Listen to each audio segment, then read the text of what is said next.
Toda organización, sin importar su tamaño, funciona con una especie de código interno, un ADN que dicta cómo se hace el trabajo, quién decide qué y cómo se conectan las personas.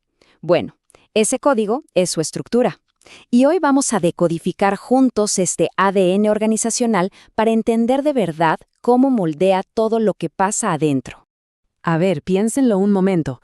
Cuando una organización recién arranca, todo fluye. Hay cercanía, acuerdos informales, mucha buena onda. Pero, ¿qué pasa cuando empieza a crecer y a complicarse? Pues que la simple buena voluntad simplemente ya no alcanza. La complejidad exige un orden mucho más claro. Y es justo en ese momento cuando la estructura deja de ser una opción y se convierte en una necesidad, diría yo, vital. Para entenderlo bien, vamos a hacer un recorrido.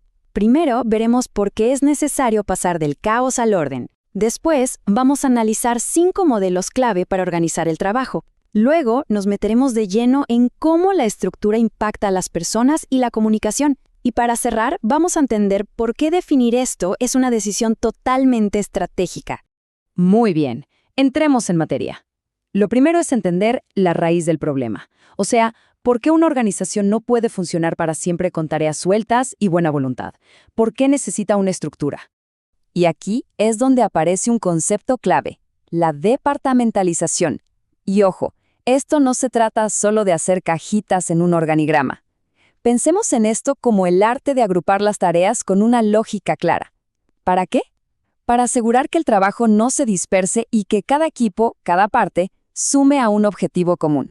Ahora, lo interesante de esto es que el proceso de estructurar se mueve como en 2 direcciones. Por un lado tenemos el movimiento vertical, que se enfoca en la jerarquía, en la cadena de mando. Por otro está el movimiento horizontal, que se enfoca en la especialización, creando áreas como finanzas, operaciones o recursos humanos. Para decirlo fácil, el movimiento vertical define quién manda y el horizontal define quién sabe hacer qué. Y claro, las organizaciones más exitosas son las que logran un buen equilibrio entre ambos. Perfecto. Ya entendimos por qué necesitamos una estructura. Ahora viene la gran pregunta. ¿Y cómo la construimos? Vamos a explorar las 5 lógicas o los 5 modelos más comunes que existen para agrupar el trabajo. Pero, un momento. Antes de empezar, algo súper importante. No hay una fórmula mágica. No existe el modelo perfecto para todas las organizaciones. La mejor estructura es siempre la que responde a los objetivos, al entorno y a la complejidad específica de cada institución. Es, en definitiva, un traje a la medida. Miren, en esta tabla tenemos una especie de mapa general de los 5 criterios que vamos a explorar. Fíjense bien, para cada tipo, funcional, por productos, geográfica, por clientes y por procesos, se analiza su lógica, su ventaja clave y su principal riesgo. Esto nos da una visión de conjunto buenísima antes de meternos de lleno en cada uno. Ahora sí, vamos a analizarlos uno por uno. El primer modelo, y seguro el más conocido por todos, es el funcional. Su lógica es agrupar por especialidad técnica. Finanzas con finanzas, marketing con marketing. ¿Por qué es tan popular? Porque promueve una alta eficiencia y un gran dominio técnico. Pero esa maestría tiene un costo, y es la agilidad. El gran riesgo es crear los famosos silos, esos departamentos que son expertos en lo suyo, pero que se comunican muy poco con los demás. Luego tenemos el modelo por productos o servicios. Imaginen una empresa de tecnología que vende tanto software como hardware. La ventaja de este modelo es que cada división se enfoca al 100% en su producto. El riesgo, que es bastante evidente, es la duplicación de funciones y, por lo tanto, de costos. De repente podríamos tener 2 equipos de marketing o 2 áreas de finanzas, una para cada línea de negocio. El tercer modelo es el geográfico. Este es ideal para empresas con presencia en distintas ciudades o incluso países. La lógica es bien simple, agrupar las operaciones por territorio. Esto permite una adaptación fantástica a las necesidades locales.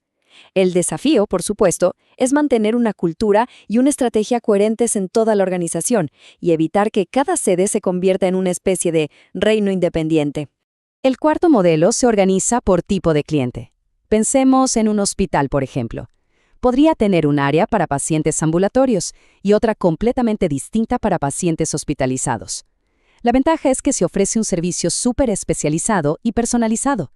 El riesgo es que la organización se fragmente demasiado y pierda la visión de conjunto, enfocándose solo en sus segmentos.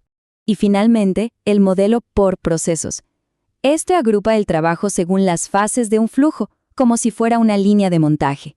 Su gran fortaleza es la eficiencia de la operación, la continuidad. La debilidad es que cada equipo puede terminar optimizando su pequeña parte del proceso, pero corre el riesgo de perder de vista el objetivo final, que es entregar un producto de calidad que satisfaga al cliente. Bueno, ya que conocemos los modelos, pasemos a lo que de verdad importa, el impacto que tienen en las personas. Porque una estructura no es solo un dibujo en un papel, ¿saben?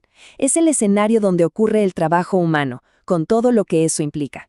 Esta idea es fundamental. La forma en que organizamos los departamentos define cómo se comunican las personas, cómo colaboran, cómo se sienten valoradas y hasta qué oportunidades de desarrollo tienen. La estructura, en pocas palabras, moldea la experiencia laboral de todos los días. Y aquí tenemos uno de los mayores peligros. ¿Les suena familiar? Ese momento en que el equipo de marketing y el de ventas parecen hablar idiomas completamente distintos. Una estructura demasiado rígida crea islas. En teoría, claro, todos trabajan para la misma empresa, pero en la práctica, esa falta de comunicación puede generar conflictos, retrasos y una pérdida terrible de la visión compartida. Y aquí es donde surge el gran reto para cualquier líder, pero en especial para el área de recursos humanos. La tarea no es solo definir los departamentos, de hecho, ahí es donde de verdad empieza el trabajo, en construir puentes, en crear canales de comunicación y en fomentar una cultura de colaboración que sea más fuerte que cualquier barrera formal. A ver, miremos cómo esto se traduce en la práctica de recursos humanos. El tipo de estructura define cómo diseñamos un puesto, qué perfil buscamos al seleccionar personal, cómo evaluamos el desempeño, solo por metas individuales o también por colaboración. Define qué capacitación se necesita y hasta cómo gestionamos los conflictos que, créanme, muchas veces nacen de una mala coordinación entre áreas. Y así llegamos al final de nuestro análisis. Y la conclusión es bastante clara. Pensar en la estructura no es un tema administrativo, para nada. Es una de las decisiones estratégicas más importantes que puede tomar una organización. Quiero que se queden con esto. El objetivo de la departamentalización no es simplemente fragmentar el trabajo en pedacitos. Es dividirlo, sí, pero con un propósito claro y al mismo tiempo establecer mecanismos de coordinación que sean súper efectivos. Si solo dividimos, generamos caos. El verdadero valor, la clave del éxito, está en la articulación. Como ya vimos, la realidad siempre es más compleja. Por eso, la mayoría de las organizaciones no usan un único modelo en su forma más pura. Lo más común es encontrar estructuras mixtas, que combinan, por ejemplo, una base funcional con divisiones geográficas o por producto, buscando tomar lo mejor de cada mundo para responder a sus desafíos. En resumen, el gran reto del diseño organizacional es un constante juego de equilibrio. Se trata de ordenar el trabajo, pero sin matar la colaboración, de fomentar la especialización, pero sin que la gente pierda de vista el objetivo final, y de establecer control, pero sin caer en una rigidez que nos impida adaptarnos al cambio. Y me gustaría cerrar con esta pregunta para que se la lleven. La próxima vez que miren un organigrama, la pregunta no debería ser si es funcional o geográfico. La pregunta realmente importante es, ¿esta estructura que hemos diseñado está ayudando a que las personas se conecten y trabajen mejor juntas? ¿O por el contrario, está creando barreras que las separan? La respuesta a esa pregunta, créanme, lo define todo.